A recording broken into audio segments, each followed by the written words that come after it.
ओम शांति। प्रातः क्लास चल रहा था 4 दिसंबर 1968। पहले के बीच के अंत में बात चल रही थी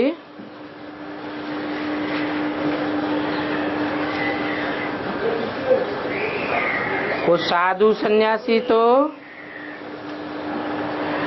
तत्व ज्ञान अथवा ब्रह्म ज्ञान कहलाते हैं, परंतु तत्व अथवा ब्रह्म उनको ज्ञान नहीं देता है। वास्तव में उनको वो सभी शास्त्रों का ज्ञान है। यहाँ तो तुमको बाप ज्ञान देते हैं, उस बाप को ज्ञान सागर कहा जाता है। 4/12/68 की वाणी का दूसरा पेज। तो इस बात को अच्छी रीति से नोट करो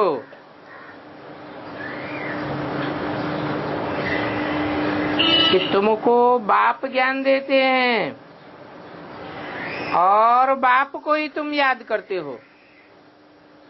वो ब्रह्म महत तत्व को याद करते हैं, परंतु ब्रह्म अथवा तत्व तो ज्ञान नहीं देता है।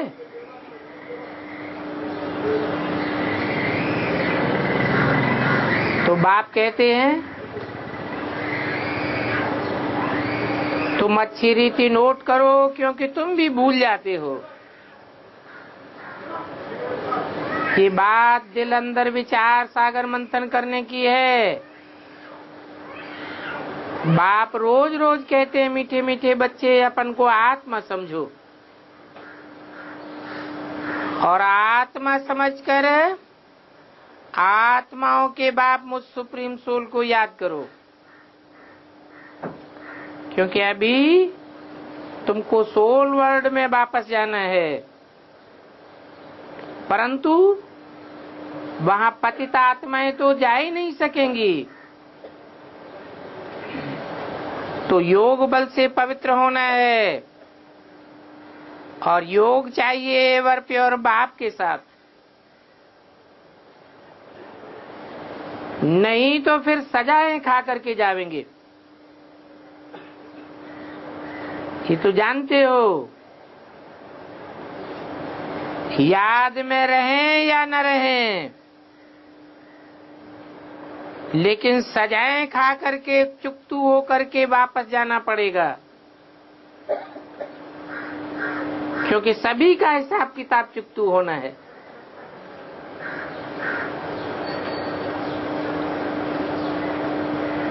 चुकतू भी होना है, फिर जमा भी करना है। जो भी 63 जन्मों का दुखों का खाता है, पाप का खाता है, वो चुकतू करना है, और फिर जो बनाए हैं उनका जमा करना है। जमा करना है सतो प्रधान में। बाप ने समझाया है तुम आत्माएं असल में परम धाम की रहने वाली हो।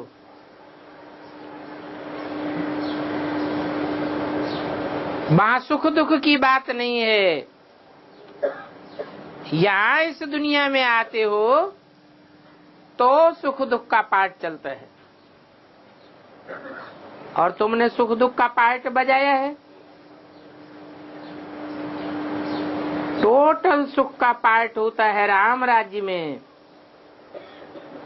और दुख का पार्ट है रावण राज्य में। राम राज्य स्वर्ग को कहा जाता है। वहां स्वर्ग में कंप्लीट सुख होता है। तो गाया जाता है स्वर्गवासी और नरकवासी। तो ये अच्छी रीति ध्यान करना है, हम नरकवासी हैं या स्वर्गवासी हैं, और कहाँ के वासी बनना चाहते हैं। जितना जितना तमो प्रधान से सतो प्रधान बनते जावेंगे, उसकी निशानी क्या होगी? निशानी होगी कि तुम्हारी खुशी बढ़ती जाएगी। तुम रजो में द्वापर में थे तो भी कितने खुश थे, वहां इतने दुखी और इतने भिखारी नहीं थे। यहाँ तो अभी कितने भिखारी और दुखी हो पड़े हैं। तुम अपने बड़ों को देखो, कितने भिखारी शराबी होते हैं, और अक्सर करके पुरुष ही बहुत विकारी और कामी होते हैं। वो शराबी भी होते हैं। शराब पीना और छीछी होना, इस बात में ही सारे पैसे उड़ाई देते हैं। ये बाबा जो गोरा था फिर अब सांवरा बना है। अनुभवी तो बहुत है। बाप कहते हैं ये शराब बहुत खराब चीज है। सतयुग में तो होते ही हैं शुद्ध आत्माएं, फिर नीचे उतरते उतरते बिल्कुल छी बन जाते हैं। इसलिए उसको रौरव नरक कहा जाता है। ये शराब ऐसी चीज है जो सब विकारों को खींचती है। झगड़ा, मारामारी, कोई भी प्रकार का नुकसान करने में देर ही नहीं करते हैं।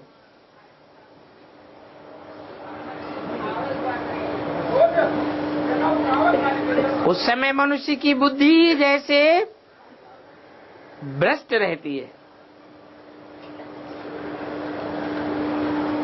माया भी बड़ी दुस्तर है।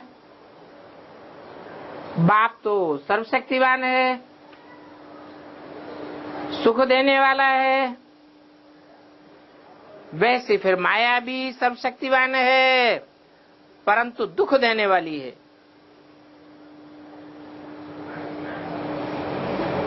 अभी कलयुग में मनुष्यों की हालत देखो क्या हो जाती है।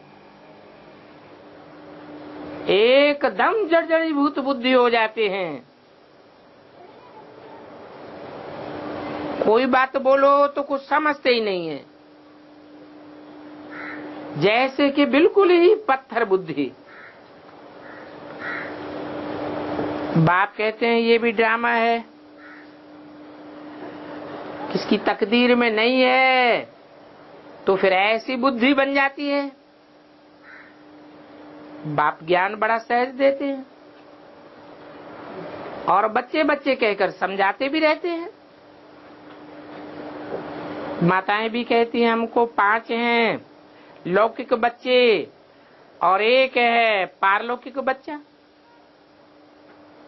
वो पारलौकिक बच्चा हमको सुखधाम में ले जाएंगे।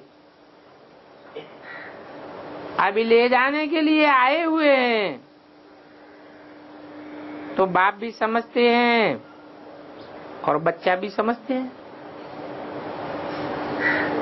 ये भी बाप की जादूगरी ठहरी। बाप जादूगर है तो बच्चे भी जादूगर बन जाते हैं। कहते हैं बाबा हमारा बच्चा भी है, क्योंकि हिर जाते हैं। तो बाप को फॉलो करके ऐसा बनना चाहिए। स्वर्ग में तो इन लक्ष्मी नारायण का राज्य था।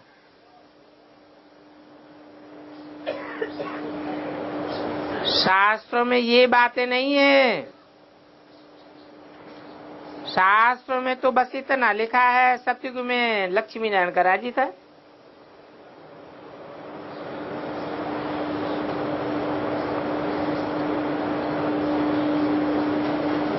ये भक्ति मार्ग के शास्त्रों का भी ड्रामा में नूद है। ये शास्त्र फिर भी होंगे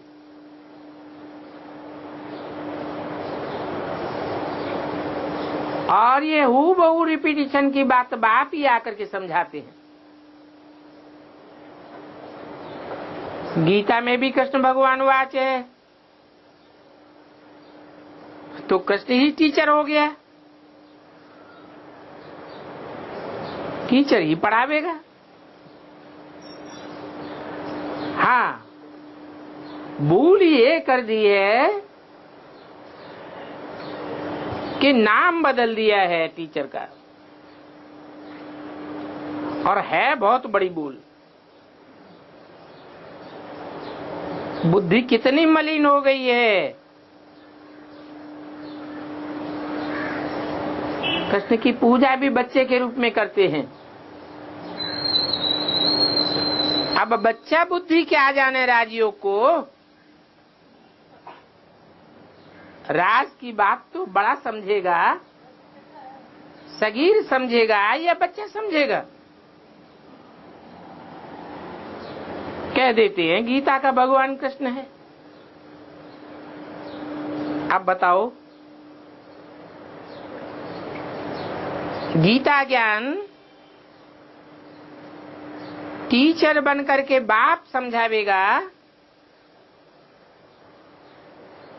या कृष्ण बच्चा समझावेगा। कहते हैं कोई भी हो, हमको तो मतलब शास्त्र पढ़ना है, शास्त्रों में जो लिखा हुआ है हम तो वो ही मानेंगे। हम तो समझते हैं कि कृष्ण भी वो ही है, भगवान भी वो ही है, शिव शंकर भोलानाथ भी वो ही है, ठक्कर बित्तर साहब वो ही है। कह देते हैं कण कण में भगवान है। अभी बाप बेट समझाते हैं, तुम अपन को आत्मा तो समझते हो ना। अगर आत्मा समझते हो तो जरूर आत्माओं को जन्म देने वाला बाप भी है। भला आत्मा जन्म नहीं लेती है, आत्मा तो जाजर हमारा अविनाशी है, परंतु तुमको आत्मा का ज्ञान तो कोई देता है ना। तो जब तुम्हें आत्मा का ज्ञान मिलता है तो तुम अपन को आत्मा समझते हो। तो आत्माओं का बाप भी जरूर है। बाप जब तक ना आवे तो कोई को आत्मा का ज्ञान हो नहीं सकता। जब कोई आते हैं तो सभी कहते हैं, हिंदू मुस्लिम सिख ईसाई सब आपस में भाई भाई, परंतु विचारों को अर्थ का कुछ भी पता नहीं है कि आपस में भाई भाई कब होते हैं। एक बाप हो तो आपस में भाई भाई हो। भाई भाई का अर्थ भी समझना चाहिए ना। तो जरूर एक बाप भी होगा। और चारों जो धर्म है जिन्हें भाई भाई कह दिए है, हिंदू मुस्लिम सिख ईसाई, वो भाई भाई भी होंगे, बाप भी होगा।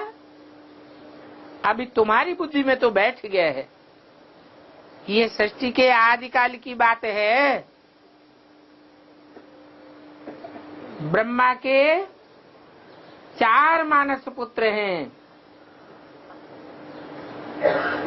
जो सृष्टि के आदि में ही 4 धर्मों का बीजारोपण करने वाले हैं। इसलिए चारों ही हिंदू मुस्लिम सिख ईसाई के रूप में गए हुए हैं। जरूर उनका एक ही ब्रह्मा बाप होगा। इतनी पाई पैसे की बात शास्त्रों में भला आई है, परंतु उसका लिंक नहीं बिठा सकते।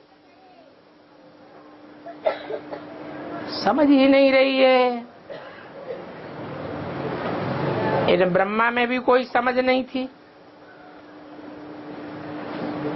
ये कहते भी हैं हम तो सबसे जास्ती बेसमझ थे, अभी समझदार भी नंबर 1 बनते हैं, फिर बेसमझ भी नंबर 1 बनते हैं। तो भगवान वाच है, ये बहुत जन्मों के अंत का जन्म है। और इसका अर्थ भी कितना साफ बताते हैं। हम कोई की ग्लानि भी नहीं करते हैं। ये तो रास्ता बताने की बात है कि जो नंबर 1 था वही नंबर लास्ट होता है। जो एवर गोरा था वो एवर सांवरा बना है। तुम भी समझते हो हम गोरे थे, फिर ऐसे बनेंगे। बाप को याद करेंगे तो ऐसे बनेंगे। अभी तो हम वैश्यालय में हैं, जिसको रावण राज्य कहा जाता है। नाम ये वैश्यालय। राम राज्य को कहा जाता है शिवालय। इसलिए राम को मर्यादा पुरुषोत्तम दिखाया है। सीता का राम, उसने तो त्रेता में राज्य किया। तो देखो इस बात में भी समझ की बात है। त्रेता में तो 2 कलाएं कम हो जाती हैं। सतयुग में होते हैं 16 कला संपूर्ण, उनको भी याद करते हैं। त्रेता को और द्वापर को इतना न याद नहीं करते हैं। वास्तव में सतयुग है नई दुनिया और कलयुग है पुरानी दुनिया। 100% सुखी दुनिया और 100% दुखी दुनिया। वो तो त्रेता है और द्वापर है, उसको सेमी कहेंगे। वहां सेमी सुख होता है, द्वापर में सेमी दुख होता है। अति का दुख तो मनुष्यों को मिलता ही है कलयुग में। इसलिए सतयुग और कलयुग गाया जाता है। 4/68 की वाणी का 3रा पेज। अभी बाप आकर के सतयुग स्थापन कर रहे हैं। अभी तुम्हारा काम है पुरुषार्थ करना। पुरुषार्थ करेंगे सतयुग निवासी बनेंगे। कम पुरुषार्थ करेंगे तो सेमी सुख पावेंगे, त्रेता में जावेंगे। द्वापर में तो फिर तुम नीचे उतरते हो तो वहां भी देवी देवता धर्म के, परंतु पतित होने के कारण अपन को देवी देवता नहीं कह सकते।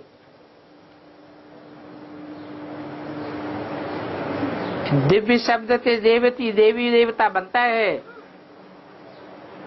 दिव्य कर्म करे तो देवी देवता बने, कर्म तो भ्रष्ट हो जाते हैं।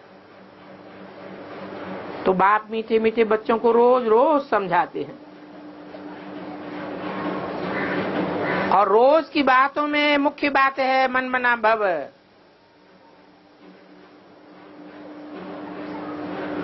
तो जो 100% मन मना भव बनते हैं वो ही फिर नंबर 1 बन जाते हैं। तुम ही नंबर 1 बनते हो।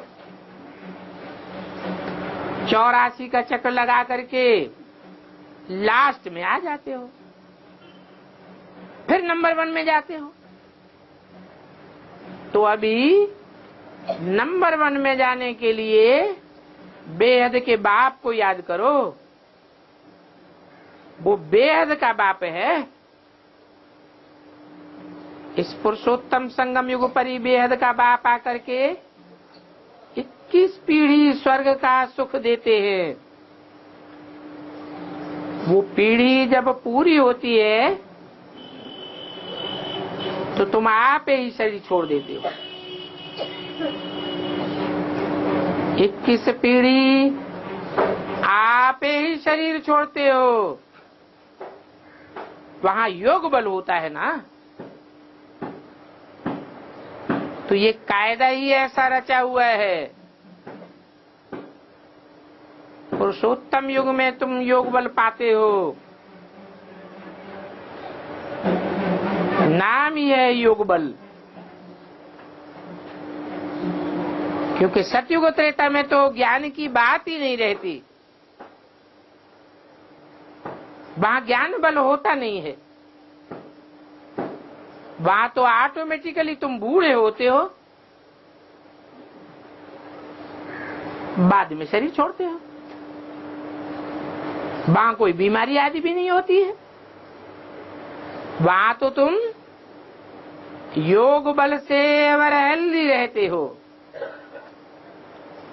और दुख का तो नाम निशान नहीं होता है। फिर द्वापर शुरू होता है तो थोड़ा थोड़ा दुख शुरू होता है। अभी बच्चों को पुरुषार्थ करना है बेहद के बाप से बेहद का वर्षा पाने का। पास विद ऑनर होना चाहिए। बाकी सभी तो ऊंच पद नहीं पा सकेंगे, क्योंकि जो सर्विस ही नहीं करते हैं वो फिर पद क्या पावेंगे। अभी देखो म्यूजियम में बच्चे कितनी सर्विस करते हैं, वहां बिगर बुलावे के लोग आ जाते हैं। उस म्यूजियम को विहंग मार्ग की सर्विस कहा जाता है। एक होता है हद का म्यूजियम, दूसरा होता है बेहद का म्यूजियम। हद का म्यूजियम क्या है? जड़ चित्रों का कहेंगे हद का म्यूजियम। जब तुम योग बल में परफेक्ट हो जाएंगे तो तुम्हारा बनेगा चैतन्य चित्रों का बेहद का म्यूजियम। वो होगी बेहद की व्यंग मार्ग की सेवा। इसलिए बाप कहते हैं आगे चल के देखना, पता नहीं उससे भी कोई और ऊंचा विहंग मार्ग की सर्विस वाला निकल आवे।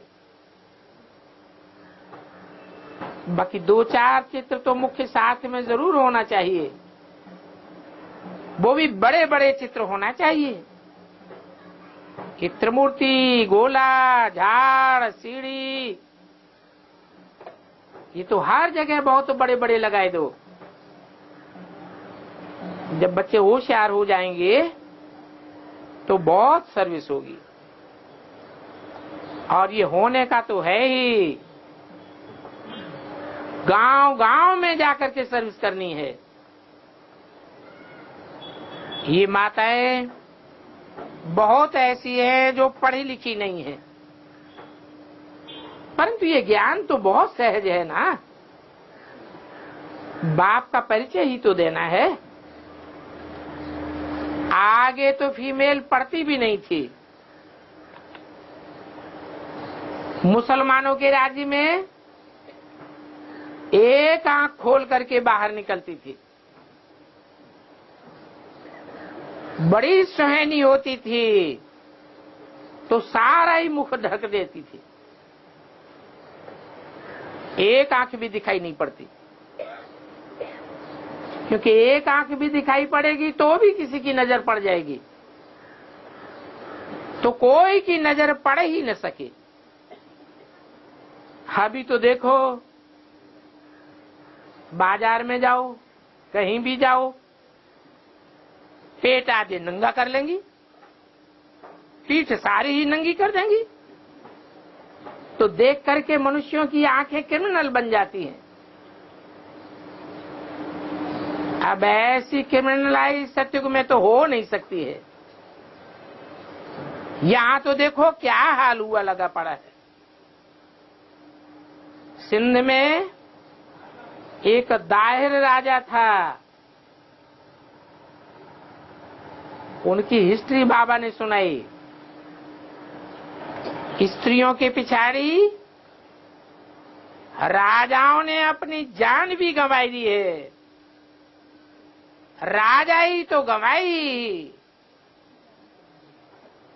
कितना पैसा लुटाते थे।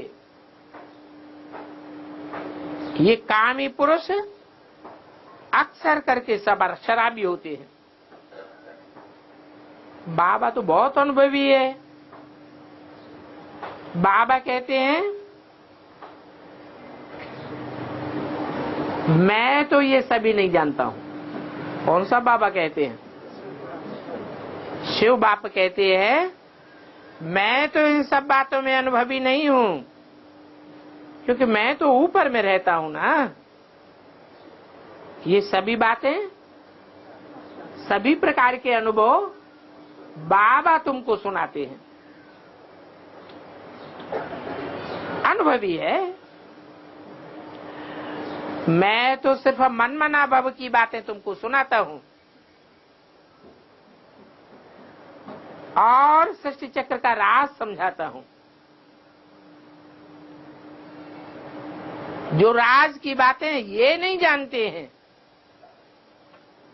मैं तुमको बताता हूं। ये फिर अपना अनुभव अलग बैठ करके समझाते हैं। कौन? मैं इन बातों में जाता ही नहीं हूं। मेरा पार्ट है सिर्फ तुमको स्वर्ग का रास्ता बताना। मैं बाप भी हूं, टीचर भी हूं, क्योंकि टीचर बन करके तुमको पढ़ाता हूं ना। बाकी इस पढ़ाई में कृपा आदि की कोई बात नहीं है।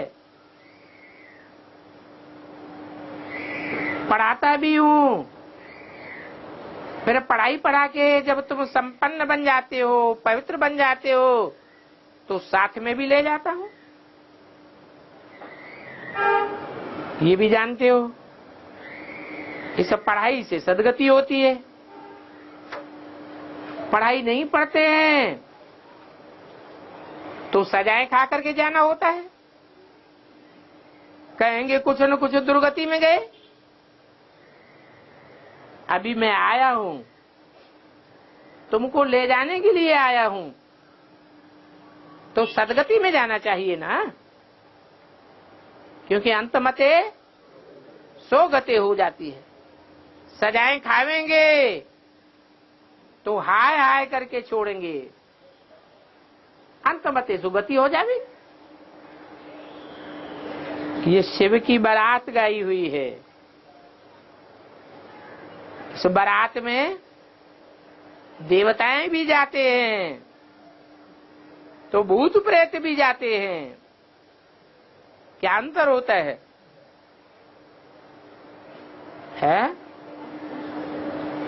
देवताओं का दिव्य स्वभाव होता है जाने के टाइम, और भूत प्रेतों का दिव्य स्वभाव नहीं होता है। भूत प्रेत तो बनती ही वही आत्माएं हैं जिन्होंने जन्म जन्मांतर जास्ती पाप किए हुए। जास्ती पाप क्यों किए हैं? क्योंकि बाप की पढ़ाई, कर्म अकर्म विकर्म की पढ़ाई पर ध्यान नहीं दिया है, तो पाप कर्म ही करते रहते हैं। पुण्य कर्मों का जैसे ज्ञान ही नहीं है। तो बाप कहते हैं इस सब पढ़ाई से ही तुम्हारी सदगति होती है, ज्ञान से ही सदगति होती है। मैं तो जरूर तुमको ले जाऊंगा।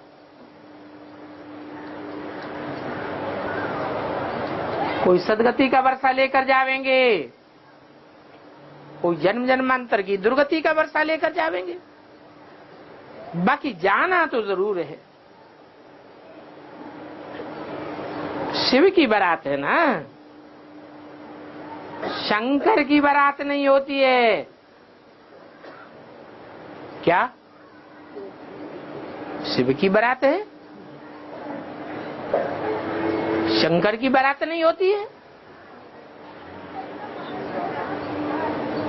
शिव की बारात में साजन कौन है और सजनी कौन है? है? तो साजन के साथ सजनी भी है। फिर अकेले शिव की बारात है या शिव शंकर दोनों की बारात है?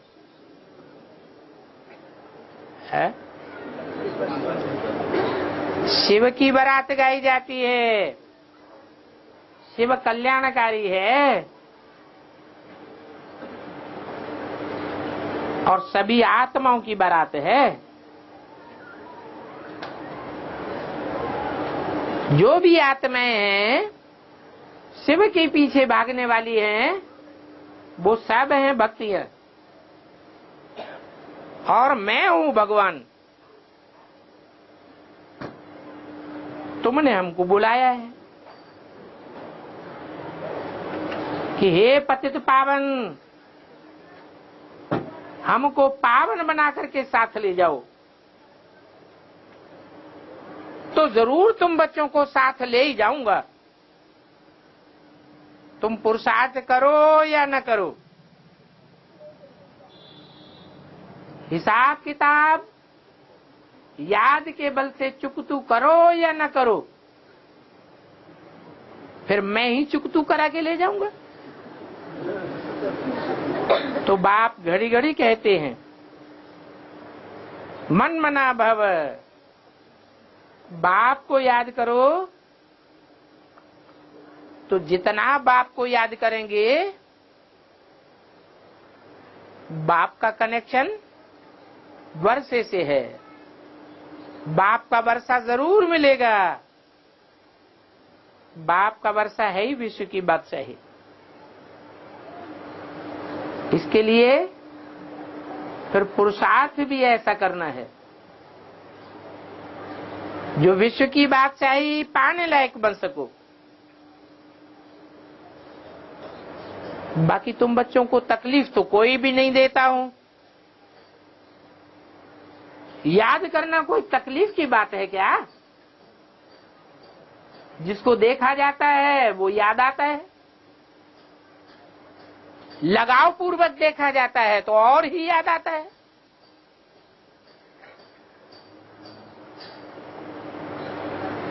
घृणा से देखा जाता है तो याद उतना नहीं आता है। क्रोध से देखा जाता है तो भी याद नहीं आता है। जितना प्यार से याद करेंगे तो साबित होता है कि पूर्व जन्मों का हिसाब किताब ही ऐसा है।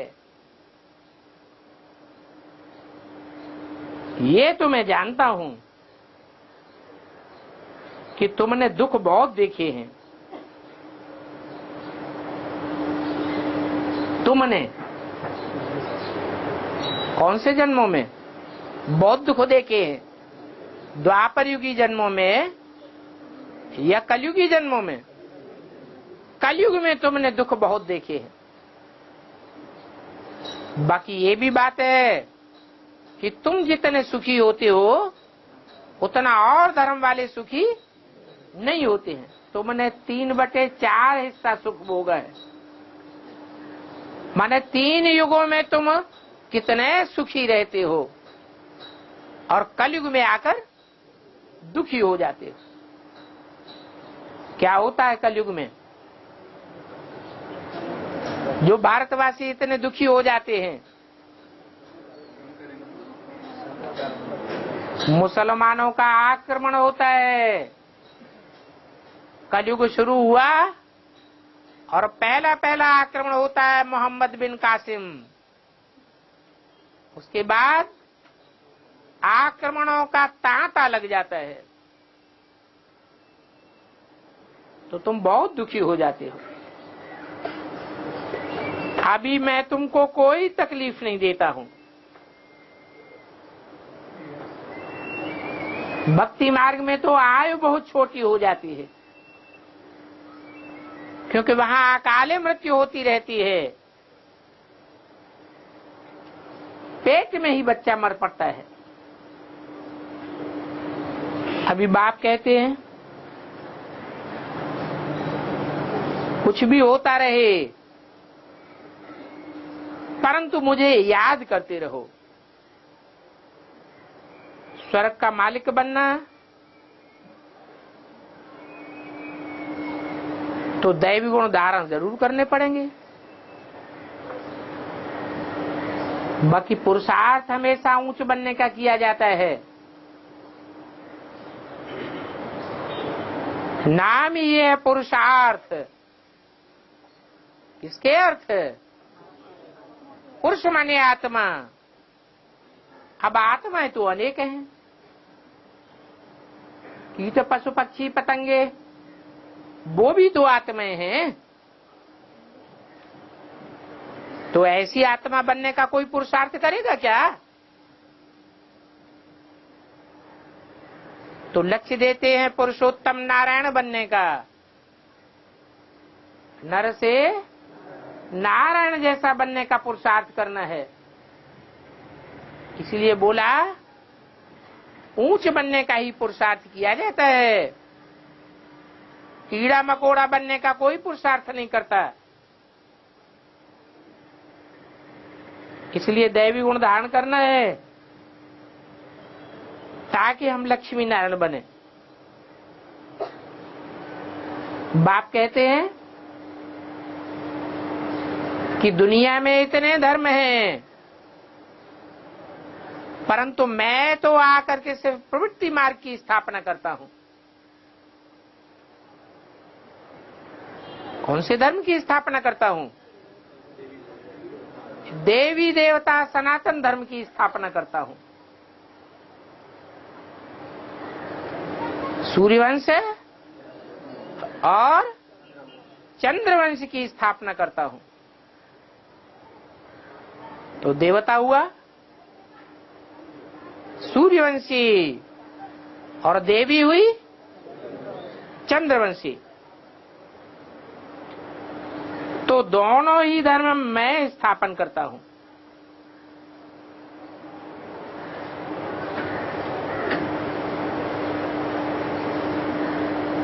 चंद्रवंश और सूर्यवंश शास्त्रों में भी गाया हुआ है।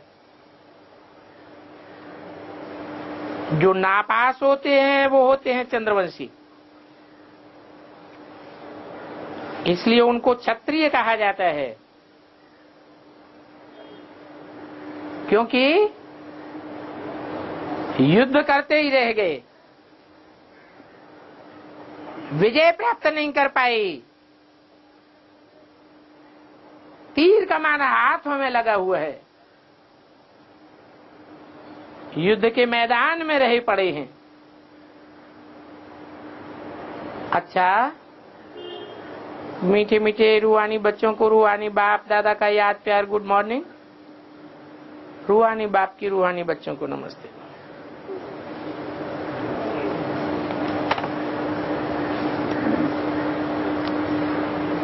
छोटा सा रात्रि क्लास है 4/12/68 का। कि तो बच्चे समझते हैं एक तरफ है आसुरी संप्रदाय और दूसरी तरफ है दैवी संप्रदाय।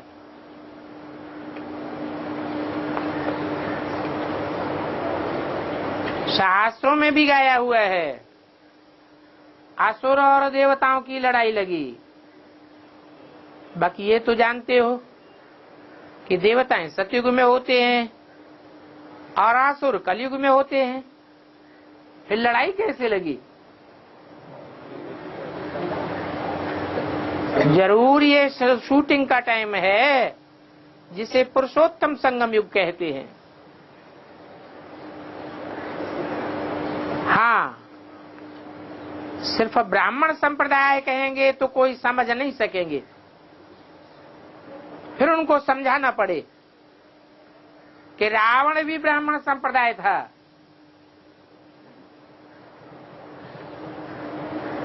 बड़ा प्रकांड विद्वान था, परंतु आसुरी संप्रदाय कहेंगे या ईश्वरीय संप्रदाय कहेंगे? कहेंगे आसुरी संप्रदाय। तो आसुरी संप्रदाय समझ नहीं सकते, क्योंकि ब्राह्मण तो बहुत प्रकार के हो गए हैं। सतयुग में तो कोई असुर होता ही नहीं है, कलयुग में फिर कोई देवता नहीं होता है। अभी तुमको कहा जाएगा ईश्वरीय संप्रदाय, दैवी संप्रदाय फिर तुम सतयुग में बनते हो, और तुम्हारा पुरुषार्थ है ही दैवी संप्रदाय बनने का। मनुष्यों को तो पता ही नहीं है कि हम आसुरी संप्रदाय के, और ये रावण राज्य है, हम रावण राज्य में पल रहे हैं, कोई को पता ही नहीं। कोई भी मनुष्य अपन को रावण समझते थोड़े ही हैं, पत्थर बुद्धि होने के कारण कुछ भी नहीं समझते। ये बाप बैठ समझाते हैं। सतयुग त्रेता में वजीर गुरु गोसाई आदि होते ही नहीं है, और रावण राज्य में देखो कितने वजीर हैं, कितने गुरु गोसाई हैं। ये सब द्वापर से शुरू होता है, द्वैतवादी युग है। वहां नई दुनिया में तो एक ही राजा रानी और एक ही वजीर होता है। अभी तो देखो ढेर के ढेर वजीर बन पड़े हैं, ढेर के ढेर गुरु हैं। खुद राजी करने वाले जट बुद्धि हैं, तो राय देने वाले उनको जरूर चाहिए। राय देने वाला तो समझू होना चाहिए। कहेंगे राय लेने वाले मूर्ख, तब तो राय लेते हैं, परंतु इन बातों को कोई समझते ही नहीं है। ये लक्ष्मी नारायण कोई से राय थोड़े ही लेंगे। कोई शाकाहारी मनुष्य होता है जिससे राय लेते हो। आसुरी संप्रदाय में 5 विकार होते ही होते हैं, तो बाप को आकर के निर्विकारी बनने की युक्ति बतानी पड़ती है। जन्म जन्मांतर के पापों का बोझा सिर पर है,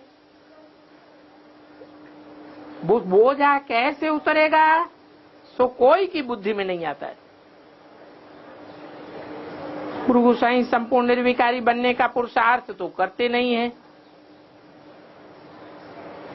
बनते भी नहीं है, तो दूसरों को पुरुषार्थ कराए भी नहीं सकते। ये पुरुषार्थ तो सिर्फ एक ही बाप आकर के कराते। ये अंतिम जन्म पवित्र बनो, पवित्र बन करके पवित्र दुनिया में जाना है, क्योंकि जानते हो ये अपवित्र दुनिया खत्म होनी है। तो अपन को आत्मा समझो। बाप कहते हैं ये देह के सभी धर्म छोड़ दो, अपन को आत्मा समझ बाप को याद करते करते मेरे पास पहुंच जाएंगे। इसको कहा जाता है रूहानी यात्रा। एक शरीर छोड़ दूसरा लिया, वो भी तो यात्रा हो गई, क्योंकि इस पुनर्जन्म तो सभी का होता रहता है ना। प्रदर्शनी में ये समझाना चाहिए। पतित पावन बाप कहते हैं कि मुझे याद करो, कहते हैं अपन को आत्मा जरूर समझना पड़ेगा। तो ये बात आज तक भी कोई ने नहीं समझाई है। ड्रामा में देरी है, इसलिए बच्चों के मुख से नई बातों की समझानी निकलती ही नहीं है, तो उन विचारों की बुद्धि में बैठता ही नहीं है। अभी शिव बाबा कहते हैं मां एकम याद करो, तो पावन बन करके इस विनाश के बाद पावन दुनिया में जाएंगे। जो नास्तिक लोग होते हैं वो तो बाप को जान ही नहीं सकते, आस्तिक बाप को जानते हैं। तो मुख्य बात तो जरूर समझानी चाहिए वो मुख्य बात ही समझाना भूल जाते हैं। कोई अंदर में आते हैं तो उनकी बुद्धि में बैठा हुआ है मैं प्राइम मिनिस्टर हूं, डिप्टी हूं। उनकी बुद्धि में शास्त्र भी भरे रहते हैं, परंतु यहां तो सबक ही पहला दिया जाता है, तुम आत्मा हो। यही ख्याल रखो। अब हम जाते हैं आत्माओं के लोक में, नंगे ही आए थे और नंगे ही वापस जाना है। सतो प्रधान बनने के लिए बाप को याद करना है। बाप ही एवर प्योर है, तो बाप ही ये मूल मंत्र देते हैं, मन मना भव। बाप की मुरली तो बच्चे जरूर सुनेंगे, बच्चे होंगे तो बच्चे सुनेंगे। बाप का परिचय कोई ने दिया ही नहीं है, तो बैच पर बोलो ये बाबा है और ये है दादा। कौन है? ब्रह्मा बाबा है दादा और शंकर है बाप। शंकर में शिव है हमारा बाबा। ये तो बच्चा ठहरा। कौन? ये ब्रह्मा बाबा नई सृष्टि में बच्चा बनेगा, ये बाप बनेगा। तुम आपस में भाई भाई हो। अभी फिर प्रजापिता के बच्चे होने के कारण भाई बहन हो, फिर सतयुग में तुम्हारा दैवी संबंध हो जाता है। वहां संबंध बहुत हल्के होते हैं, माँ बाप और भाई बहन, दूसरा कोई संबंध नहीं। कलयुग में फिर ढेर के ढेर संबंध हो जाते हैं, बहुत वृद्धि को पाते रहते हैं। पोत्रे परपोत्रे तरपोत्रे कितने हो जाते हैं। सतयुग में तो इतने नहीं होते हैं और मां पवित्र भी रहते हैं। तो पहले तो निश्चय चाहिए कि हमको भगवान बैठ पढ़ाते हैं। माया तो बड़ी दुस्तर है, फिर भी तुम 5 विकारों पर जीत पा ही लेते हो। जैसे बाप सर्वशक्तिवान है तो माया रावण भी सर्वशक्तिवान है। अभी रावण की राजधानी का विनाश होना है, ये पुरानी दुनिया सारी खाक हो जाएगी, फिर नई दुनिया बनेगी। वैश्यालय है रावण राज्य, शिवालय है राम राज्य। तुम जानते हो हम फिर से स्वर्गवासी बनते हैं। विनाश तो सामने खड़ा है, एक तरफ शूद्रवंशी और दूसरी तरफ तुम हो ब्राह्मणवंशी। ब्रह्मा विष्णु शंकर शिव बाबा की रचना। वर्षा बाप देते हैं, ये भी जानते हो कि भाई भाई तो वर्षा दे नहीं सकते। इस समय दुनिया में कितने भाई भाई हैं, तो सभी का हक है मुक्ति और जीवन मुक्ति को पाना, परंतु नंबरवार पुरुषार्थ अनुसार पावेंगे। तुम जाते हो जीवन मुक्ति में, बाकी वो सभी धर्म वाले जाते हैं मुक्ति में। तुम्हारी ये पढ़ाई तो बहुत सहज है, कोई तकलीफ की बात नहीं है। आत्मा का स्वधर्म ही शांत है, तुम अपन को आत्मा समझते हो और आत्मा का घर है परम धाम। देह तो यहाँ रहती है, अभी हमको देह छोड़ करके वापस घर जाना है। बाप कहते हैं मामे कम याद करो तो तुम्हारे पाप कट जावे। पाप कटेंगे तो आत्मा निष्पाप हो जाएगी। ये भी जानते हो गीता है सर्वशास्त्रमयी शिरोमणि। बाप भी यहाँ आकर के सर्व की सदगति करते हैं। तो सबसे बड़ा तीर्थ ये आबू है। तुम्हारा आवास आगे चल करके जोर से निकलेगा।